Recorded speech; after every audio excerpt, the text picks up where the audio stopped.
வியப்படைந்த ஜைமினி முனிவரோ, பட்சிகள் பேசுமா? அவை மகா பண்டிதர்களைப் போல தர்ம சந்தேகங்களை தீர்க்குமா என்று வினவினார். மார்கண்டேயர் கூறினார், ஜைமினி, ஒரு முறை தேவேந்திரன் அப்சர ஸ்திரீகளுடன் நந்தவனத்தில் உலாவிக் கொண்டிருக்கும் பொழுது நாரத மகரிஷி வர, அவரை வரவேற்ற தேவேந்திரனோ, முனிவரே, இந்த அப்சரஸ் பெண்களில் சிறந்த ஒருத்தியை தேர்ந்தெடுத்து அவளை நாட்டியம் ஆடும்படி ஆணையிடுங்கள் என்றார்.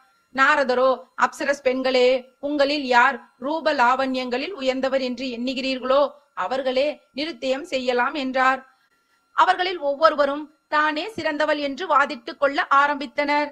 எனவே தேவேந்திரனோ, அவர்களுள் சிறந்தவளையே நாரதர் தீர்மானிக்க வேண்டும் என்றார். நாரதர் அதற்கு ஒரு ஷரத்தும் கூறினார். ஹிமாலயத்தில் துர்வாச முனிவரோ கடும் தவம் செய்து கொண்டிருக்கிறார். உங்களில் யார் அவருடைய தவத்தை கலைத்து மோகிக்கும்படி செய்வீர்களோ அவரே சிறந்தவர் என்று தீர்மானிப்பேன் என்றார் நாரதர்.